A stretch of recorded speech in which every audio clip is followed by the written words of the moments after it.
Hello दोस्तों, नमस्कार। तो हम लोग अब देखने जा रहे हैं आपका क्लास 9th का है, ठीक है, democratic politics.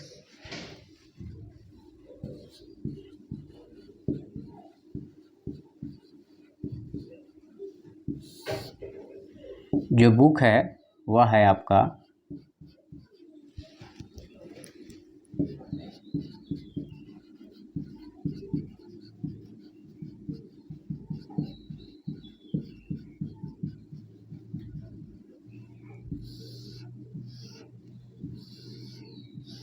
Democratic politics. Okay, और यहाँ पे आपका है यह आपका सीबीएसई कह लीजिए या अदर बोर्ड के भी बच्चे हैं, उनको भी यह फ़ायदा करेगा। आप लोग कंसेप्ट सीखना चाहते हैं तो एनसीईआरटी की बुक है। और यहाँ पे जो किनको किनको यह लेक्चर देखना चाहिए, जो यूनियन पब्लिक सर्विस कमीशन की तैयारी कर रहे हैं या स्टेट पब्लिक सर्विस कमीशन की तैयारी कर रहे हैं या एसएससी की तैयारी कर रहे हैं या कोई भी अदर एग्ज़ाम जहाँ पे पॉलिटी के बारे में पूछा जाता है, या फिर जो है सो आप एनडीए की तैयारी कर रहे हैं या सीडीएस की कर रहे हैं या कोई भी जहाँ पे आपको यहाँ पे पॉलिटी पूछी जाती है, वहाँ पे आपको यह मदद करेगा। ओके, तो यहाँ पे हम लोग देखने जा रहे हैं chapter number 1। Okay, and what is the chapter number 1? तो chapter number 1 is the what is democracy and Y democracy. What is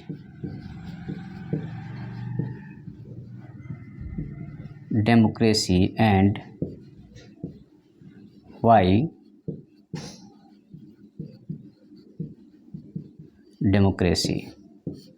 What is democracy and why democracy? हम लोग जो है सो अब इस चैप्टर पे फोकस करने जा रहे हैं। ओके, चलिए हम लोग अब इसकी शुरुआत करते हैं।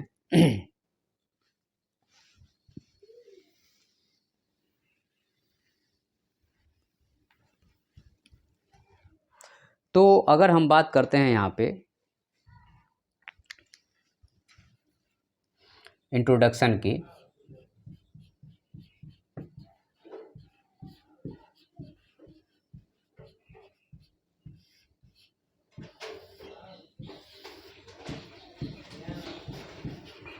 तो यहाँ पे आपको क्या चीज़ दिखेगा कि फॉर्म ऑफ गवर्नमेंट।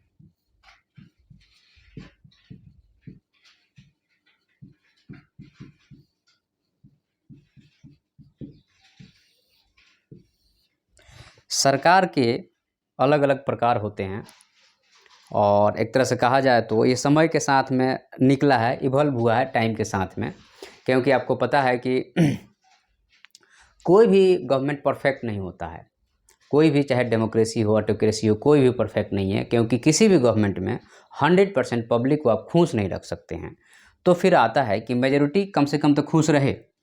तो इसलिए जो है सो एक तरह से कहा जाए तो गवर्नमेंट को दो प्रकार में डिवाइड किया जाता है। एक होता है आपका ऑटोक्रेटिक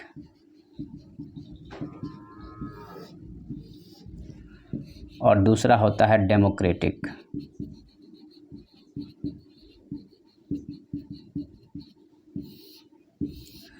तो इसको हम लोग राजतंत्र बोलते हैं। यहाँ पे पहले राज रजवाड़े भारत देश में शासन करते थे और इसको हम लोग बोलते हैं लोकतंत्र। ओके, अब यहाँ पे जो ऑटोक्रेटिक गवर्नमेंट है, यहाँ पे अगर कहा जाए तो 1 पर्सन रूल चलता है और यहाँ पे रूल ऑफ लॉ नहीं है। और डेमोक्रेटिक गवर्नमेंट की अगर हम बात करते हैं तो यहाँ पे आपको पब्लिक रूल करती है और यहाँ पे आपका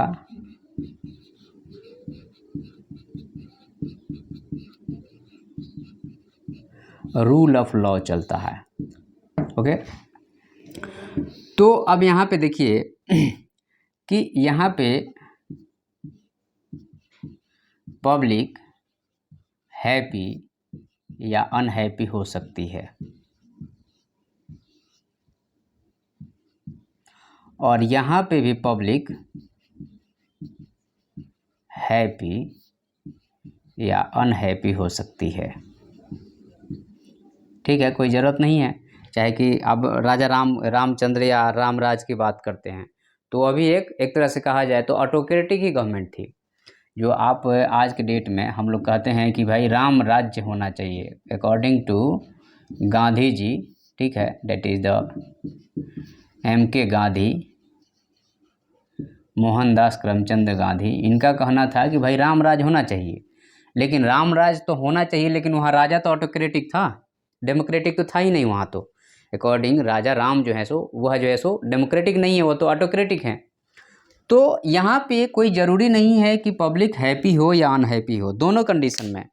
तो यहाँ पे आपको एक तरह से कहा जाए तो पब्लिक अनहैप्पी या हैप्पी मैक्सिमम देखा जाता है कि यह केस ज़्यादा रहता है। मैक्सिमम देखा जाता है कि पब्लिक अनहैप्पी ज़्यादा रहती है, क्योंकि पब्लिक को चांस ही नहीं मिलता, फेयर ट्रायल्स नहीं होते हैं। इस वाले केस में, डेमोक्रेटिक वाले केस में, यहाँ पे दो केस आती है। एक होता है मेजोरिटी, आपको यहाँ दिख रहा है कि नहीं दिख रहा है, एक बार देख लेने दो मुझे। हाँ, अब मैं छोटा छोटा लिख देता हूँ। एक होता है मेजोरिटी और एक होता है माइनॉरिटी। तो यहाँ पे जो मेजोरिटी है वह रूल करता है, और माइनॉरिटी के बारे में एक तरह से कहा जाए तो बहुत ज़्यादा जो है सो राइट प्रोवाइड भी हैं, तो उनको सही से एप्लीकेशन नहीं होता है। तो डेमोक्रेटिक में रूल कौन कर रहा है? मेजोरिटी रूल कर रहा है।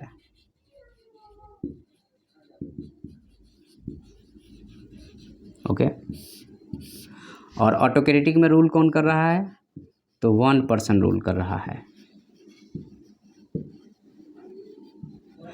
तो अब यहाँ से अगर हम कहें कि साइंटिफिकली अगर मैथ के भाषा में बात करें कि कोई बोल रहा है कि एक आदमी अच्छा है, कोई बोल रहा है कि 1000 आदमी अच्छा है, तो जाहिर सी बात है आप चूज़ करोगे कि 1000 आदमी अच्छा है। तो इसलिए कहा जाता है कि जो है सो democratic government is the good government as comparison to the autocratic government. यहाँ हमने आपको प्रूव कर दिया, ये मैथमेटिकली प्रूव किया मैंने, समझाया आपको, और हमें आशा है कि ये चीज़ें जो है सो अब चीज़ें समझ में आ गई होगी। शायद ही कोई होगा यूट्यूब पे जो आपको इस तरह से चीज़ों को समझाया होगा, अभी तक हम बता रहे हैं आपको। तो इस चीज़ को समझिए, बहुत सारे लोग पढ़ाते हैं, मैं किसी की बुराई नहीं कर रहा हूँ, लेकिन जो क्वालिटी मटेरियल है ना, वह मिलना ज़रूरी है आपको। क्वालिटी मटेरियल के लिए आप हमारे चैनल को सब्सक्राइब कीजिए, दोस्तों में शेयर कीजिए, और एक बार देखते हैं तो एक बार लाइक ज़रूर कर दीजिए। उससे आपको कुछ जाता नहीं है, शेयर करने में कुछ जाता नहीं है, सब्सक्राइब करने में कुछ जाता नहीं है। वो समझिए कि हमारा जो है सो रिवार्ड है आपके द्वारा दिया गया। ओके, तो इतना आप कर सकते हैं। चलिए हम लोग आगे बढ़ते हैं।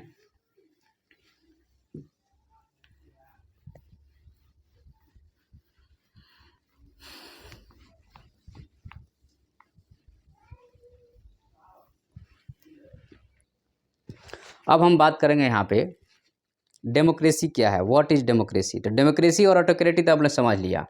अब हम लोग डेमोक्रेसी के बारे में बात करेंगे।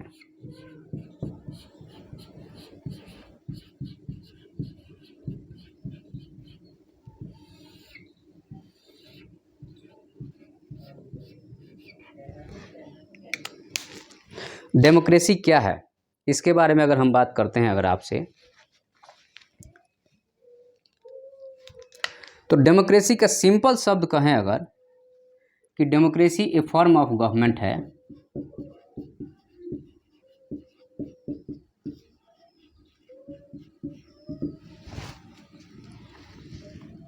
in which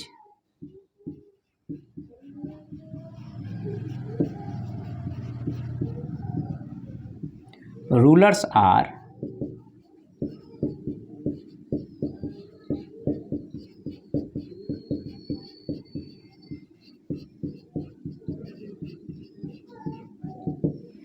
democracy a form of government है जिसमें rulers are elected by people.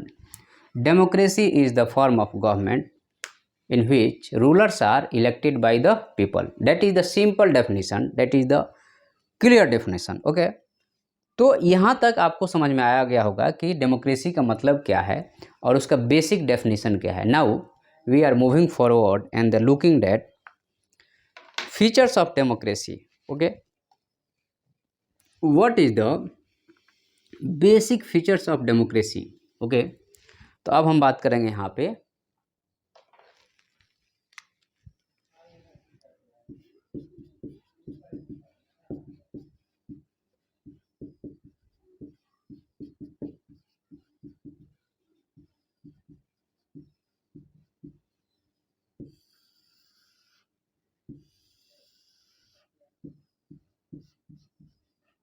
What is the basic features of democracy. Democracy का बेसिक फीचर्स क्या है.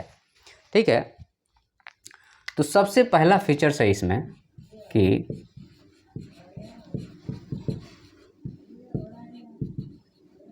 रूलर्स आर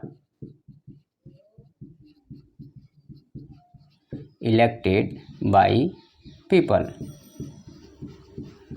डेमोक्रेसी का सबसे बेसिक फीचर्स है कि जो भी रूलर्स है उसको rulers are elected by people. That is the basic features, that is the first point, that rulers जो भी होगा, रूल करने के लिए होगा, वह जो है सो आपका इलेक्टेड बाय पीपल. तो जब यहाँ पे एक वर्ड आया आपका इलेक्शन, तो यहाँ पे आपको इलेक्शन इज आपको मोस्ट इम्पोर्टेंट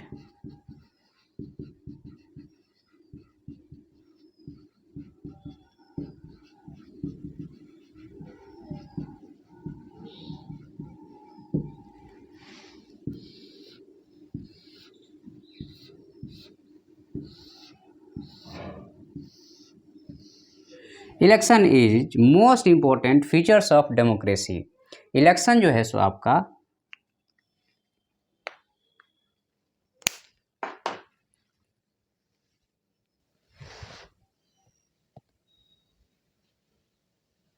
हाँ, तो हम लोग देख रहे थे इलेक्शन जो है सो हमारा most important features of the democracy है.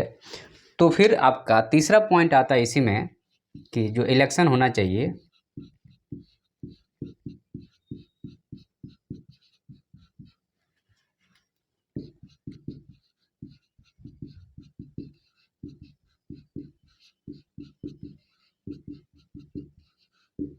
इलेक्शन जो है सो कैसा होना चाहिए, तो फ्री होना चाहिए और फेयर होना चाहिए. चौथा पॉइंट इसी से रिलेटेड है कि आपका वन पर्सन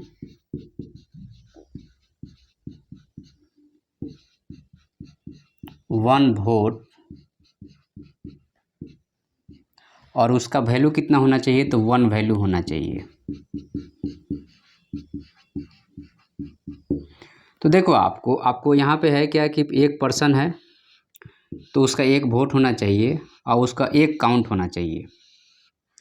तो ये जो है सो कुछ इम्पोर्टेंट फीचर्स ऑफ डेमोक्रेसी है. ओके, उसके बाद में आपको इसका पांचवा पॉइंट है कि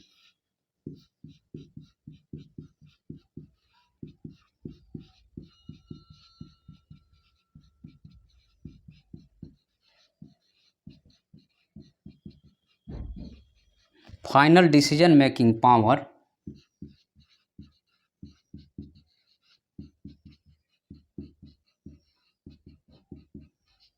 इन हैंड ऑफ पीपल. जो आपका फाइनल जो है सो डिसीजन मेकिंग पावर है वह आपके पब्लिक के हाथ में होना चाहिए. Final decision making power in hand of the people. तो ये जो है आपका एक तरह से कहा जाए तो डेमोक्रेसी का कुछ बेसिक फीचर्स है जिसके बारे में हमने आपसे चर्चा किया. अब हम लोग यहाँ देखेंगे आपका rule of law and respect there right, इसके बारे में थोड़ा बात करेंगे.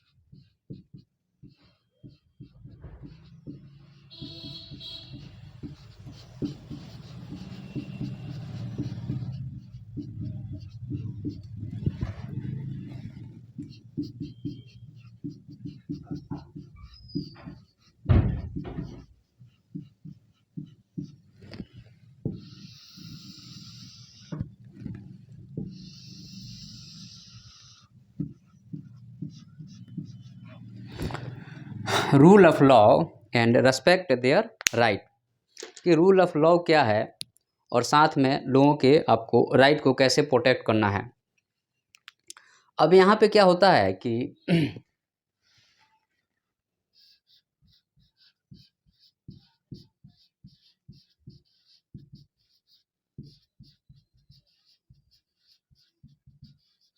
लीडर अगर पॉपुलर होते जाएगा तो एक टाइम के बाद में वह ऑटोक्रेटिक हो जाएगा,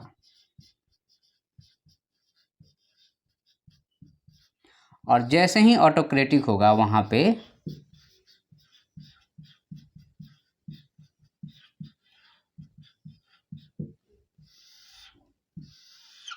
रूल ऑफ लॉ खत्म हो जाएगा।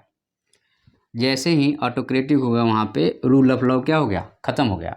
तो पॉपुलर लीडर है, इसका यह मतलब नहीं है कि वह डेमोक्रेटिक ही रहेगा, क्योंकि डेमोक्रेसी में भी ऑटोक्रेसी होती है कि वह लीडर इतना पॉपुलर हो जाएगा कि उसकी बात आप काट ही नहीं पाएंगे। जैसे इंदिरा गांधी पॉपुलर हो गई तो ऑटोक्रेटिक हो गई। तो भले पब्लिक ने 5 साल में, ऑटोक्रेटिक 5 साल में ही होगा, अरे ऑटोक्रेटिक 2 मिनट में भी होगा तो बहुत फर्क पड़ जाएगा, वो तो 5 साल की बात होती है भाई। तो यहाँ पे इस चीज़ को हमें ध्यान रखना है। तो जो यहाँ पे सिटीजन के राइट्स हैं,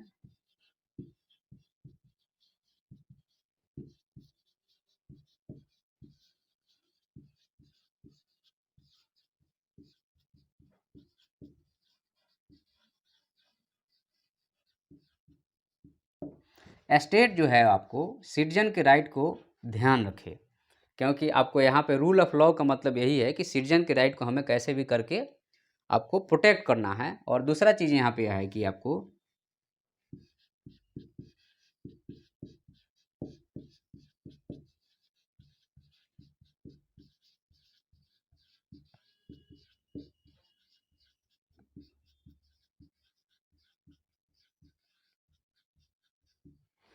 ईच पर्सन जो है आपका इक्वल होना चाहिए लॉ के सामने, each person equal before law. Okay, हर एक आदमी जो है सो इक्वल होना चाहिए बिफोर द लॉ। उसके बाद में आपका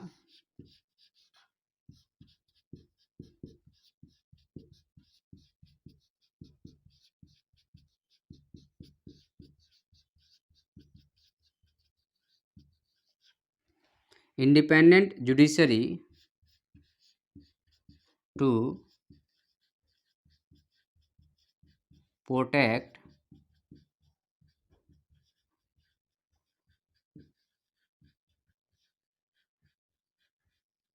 citizen right.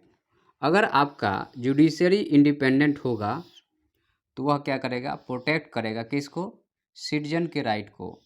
Independent judiciary to protect the citizen right. Okay, और सबसे इम्पोर्टेंट बात कि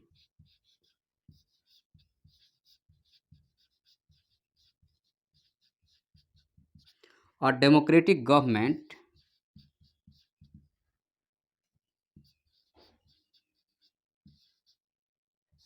run according to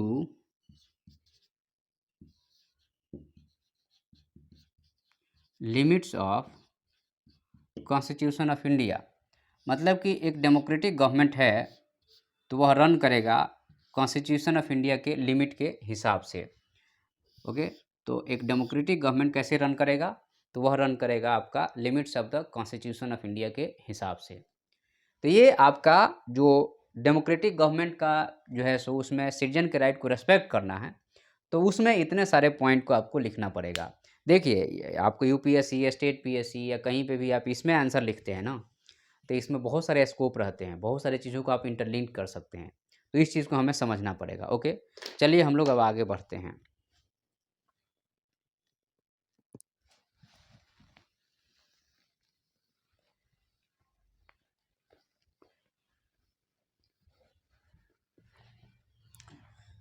next point है यहाँ पे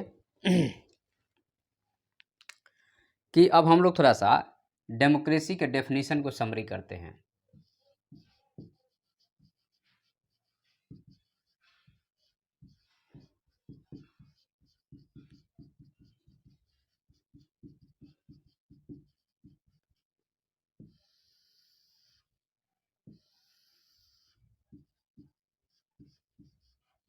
फाइनल जो समरी होगा वह क्या होगा?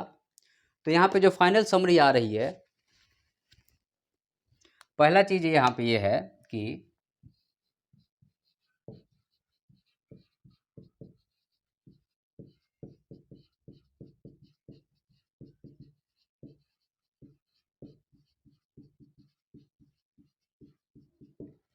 रूलर्स जो है आपका इलेक्टेड बाय पीपुल, जो भी रूलर्स है उसको कौन इलेक्ट करेगा? पहला जो यही नियम है कि rulers are elected by the people, okay. और जो रूलर्स होगा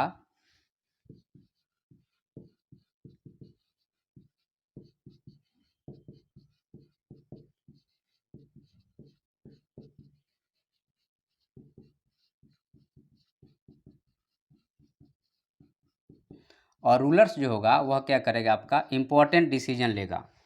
तो rulers are elected by the people and rulers take all important decision behalf of the citizen और फॉर द सिटीजन, ठीक है।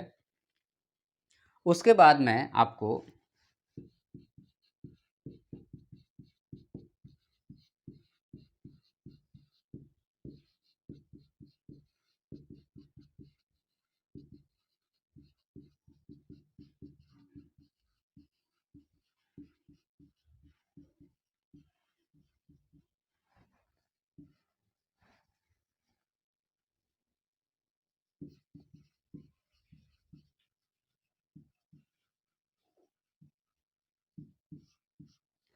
यहाँ पे आपको choice and opportunity available for all people to become a rulers, मतलब choice and opportunity सबके पास में है कि वह जो है सो रूलर बन सकता है। तो यहाँ पे ऑटोक्रेटिक की बात नहीं है, यहाँ पे क्या है? डेमोक्रेसी की बात है कि चॉइस इसके पास अवेलेबल है कि यह भी रूलर बन सकता है। और सबसे लास्ट में है कि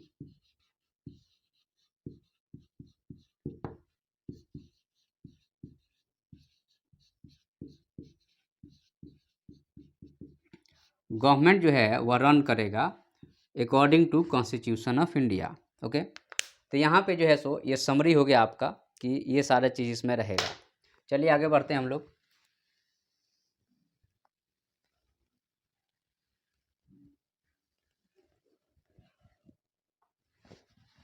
नेक्स्ट आपका है कि यह देखिए, यह इंपॉर्टेंट टॉपिक है इसलिए अपन डिटेल में पढ़ रहे हैं, ठीक है। तो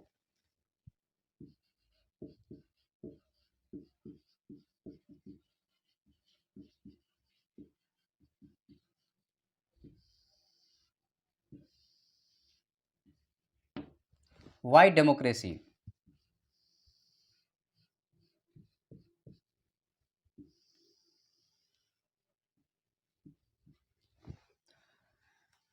अब हम लोग यहाँ पे आपको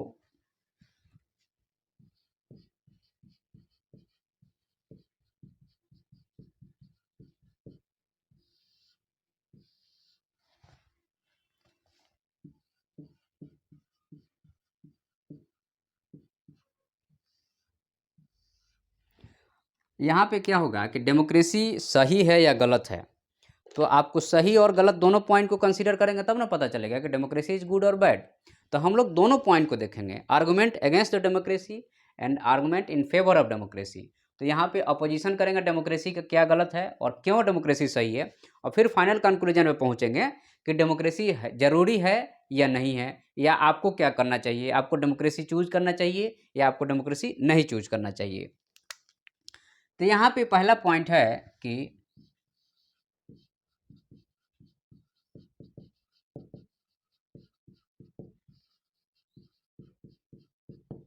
instable government,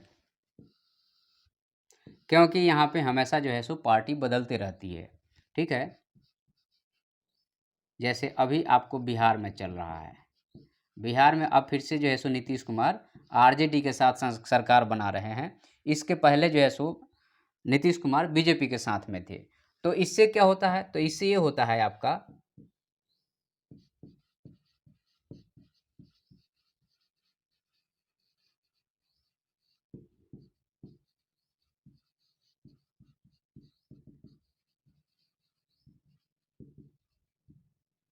keep changing the government policy, मतलब कि गवर्नमेंट की पॉलिसी जो है सो अब लगातार बदलते रहती है, इसलिए बदलती रहती है क्योंकि गवर्नमेंट ही बदल रहा है तो पॉलिसी भी बदलेगा, ठीक है। और यहाँ पे एक तरह से कहा जाए तो तीसरा पॉइंट है आपका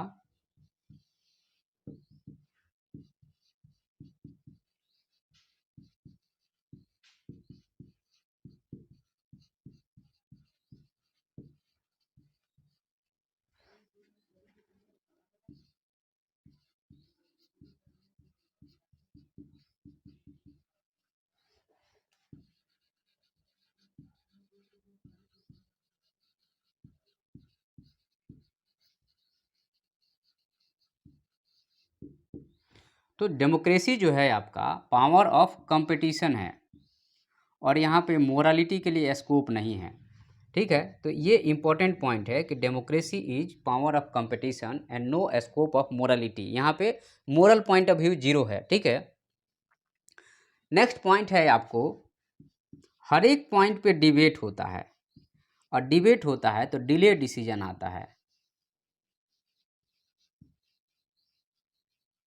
हर एक पॉइंट पे जब डिबेट होगा तो डिसीजन क्या होगा, डिले हो जाएगा, रुक जाएगा, स्लो डिसीजन आएगा। तो यह आपकी एक कमी है, ओके। तो यहाँ पे हम लोगों ने देखा कि जो है सो डिबेट के कारण जो है सो डिसीजन डिले हो रहा है और जो है सो आपको यहाँ पे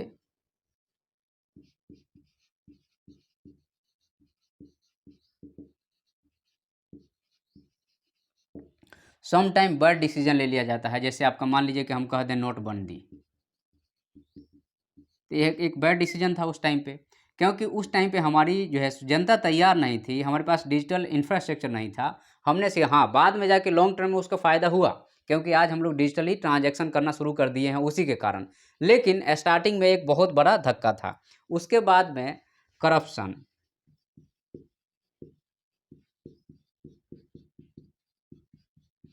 और एक तरह से कहा जाए तो इलेक्टोरल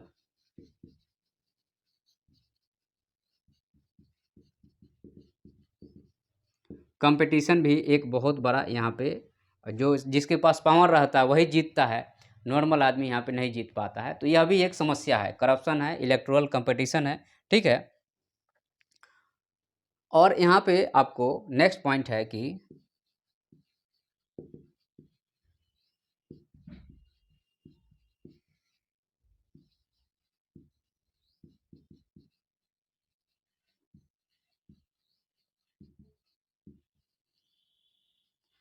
ऑर्डिनरी पीपल को यह समझ में नहीं आता है कि what is good and what is bad, जिसके कारण क्या होता है आपको दिक्कतें जाती है और जो है सो सरकार को वह चूज कर लेता है और उसको बाद में भी नहीं पता चलता है कि हमारे लिए क्या सही और क्या गलत है।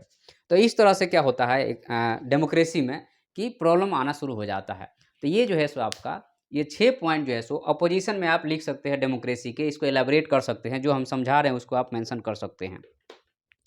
नेक्स्ट पॉइंट हम लोग अब देखेंगे यहाँ पे, वह देखेंगे आपका कि सपोर्ट में क्या है, ठीक है। तो आपको डेमोक्रेटिक गवर्नमेंट जो है सो एक तरह से कहा जाए तो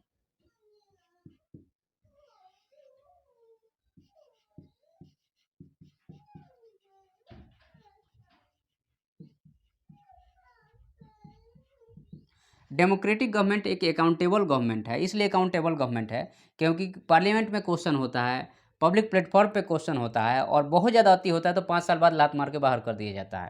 तो इसलिए कह सकते हैं हम लोग कि democratic government is a accountable government, ठीक है।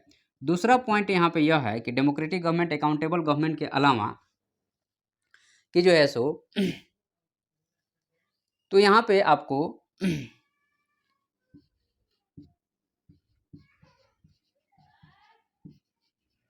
ये स्पेस फॉर मतलब एक जगह रहता है फॉर, एक तरह से कहा जाए तो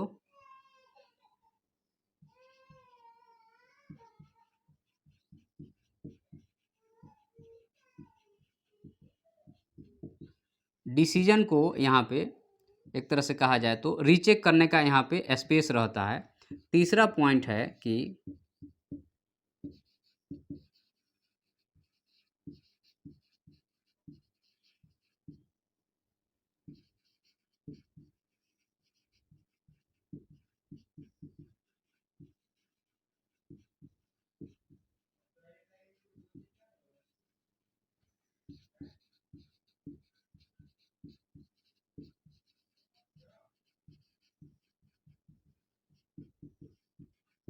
यहाँ पे डिबेट होने के बाद डिसीजन आता है, तो बहुत कम चांस होता है कि जो है सो आपको a long debate after decision due to that less chance to take bad decision, मतलब कि गलत गलत डिसीजन लेने का चांस क्या रहता है यहाँ पे, बहुत कम रहता है, क्योंकि काफ़ी ज़्यादा बातचीत होती है उसके बाद डिसीजन आता है, तो गलत डिसीजन आने का चांस क्या हो जाता है, बहुत ही कम हो जाता है। ओके, उसके बाद में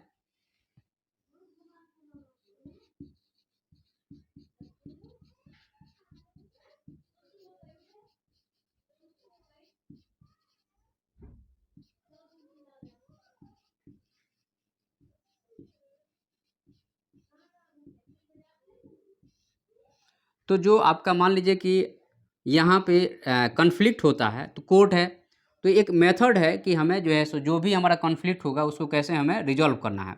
ऑटोक्रेटिक में ये चीज़ नहीं है, ऑटोक्रेटिक में जो राजा का मन है तो डिसीजन दिया, नहीं मन है तो नहीं दिया, तो यहाँ पे ऐसा नहीं है, ठीक है। उसके बाद में आपको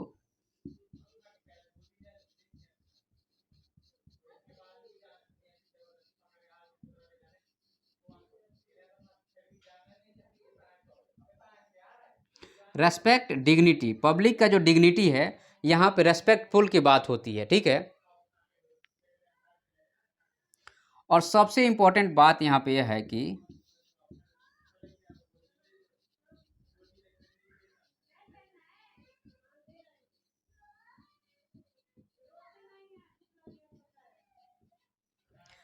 allowed to correct on mistake, मान लीजिए गवर्नमेंट कोई मिस्टेक करती है तो फिर उसको सुधारने के पास उसके पास जगह रहता है कि हम इसको सुधार सकते हैं।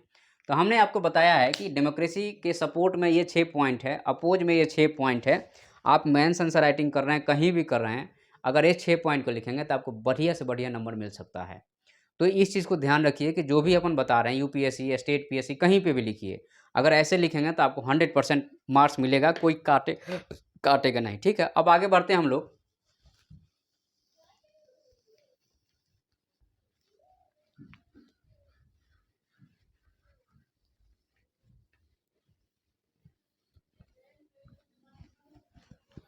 चलिए आगे बढ़ते हैं, border meaning of the democracy.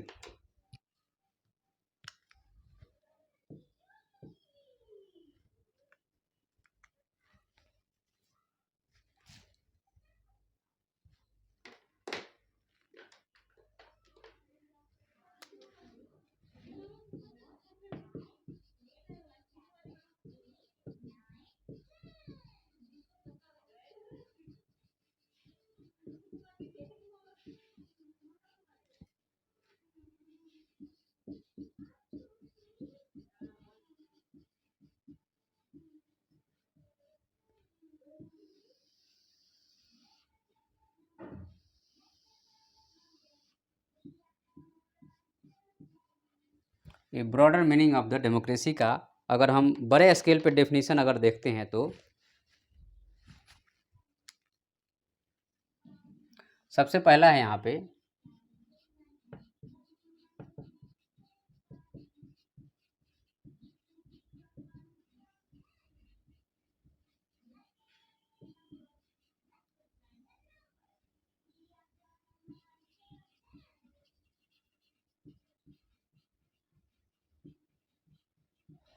कि आप डिसीजन जो भी लेते हैं वह पब्लिक के लिए लेते हैं, ठीक है।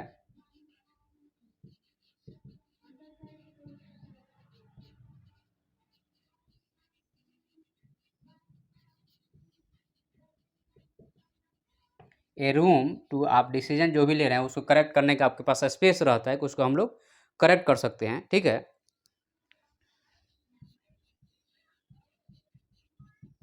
Protect right of minority, minority के यहाँ पे राइट के हम लोग क्या करते हैं, रक्षा करते हैं, या इसमें है कि मेजोरिटी रूल नहीं करता है, ठीक है। और यहाँ पे रूल्स बाई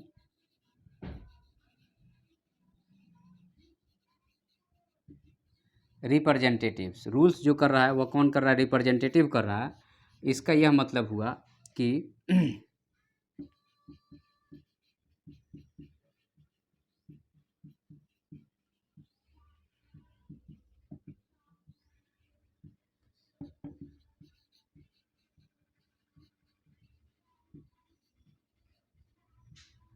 फिजिकली इंडिया के सारे लोग जो हैं सो संभव नहीं है कि सबको डिसीजन मेकिंग में इन्वॉल्व किया जाए, ठीक है।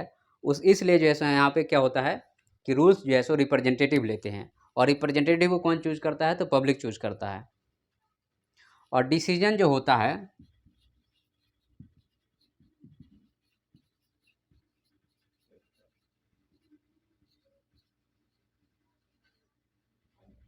कॉन्सेंसस के, मतलब कि बातचीत के बाद ही डिसीजन होता है, यूनिलैटरली अपने मन से कोई डिसीजन नहीं ले लेता है। और डेमोक्रेसी को अगर हम कहें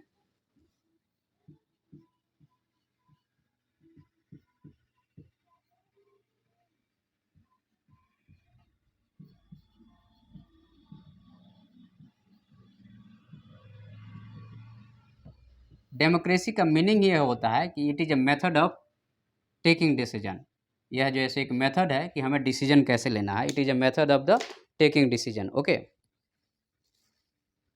उसके बाद में यहाँ पे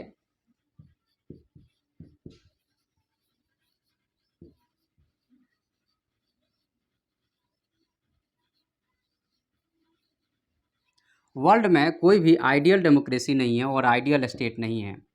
और यहाँ पे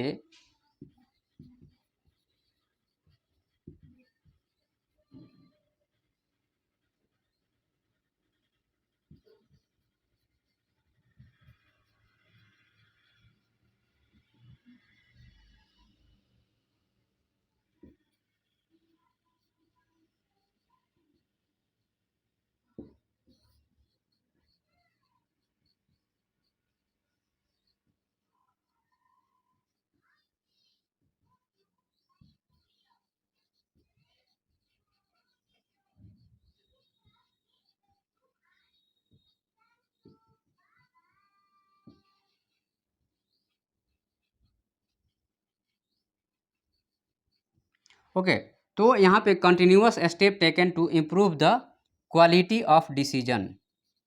पता नहीं आपको दिख रहा है कि नहीं दिख रहा, आप लोग लिख लीजिएगा यहाँ पे, quality of decision. And due to that we consider democracy and equality is a dynamic concept. Due to that we consider democracy and equality is a dynamic concept, क्योंकि यहाँ पे कंटिन्यूअस एफर्ट लगा के इसको बदलने की कोशिश की जाती है, कंटिन्यूअस एफर्ट लगा के हम लोग इसको बदलने की कोशिश करते हैं।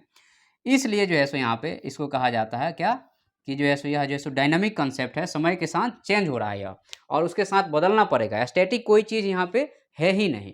ओके, तो हम लोग आज इस सेशन में इतना ही है। अगर आपको अच्छा लगता है तो सब्सक्राइब जरूर कर लीजिएगा, दोस्तों में शेयर कीजिए, एक लाइक करने में कुछ नहीं जाता, आप कर सकते हैं। Thank you.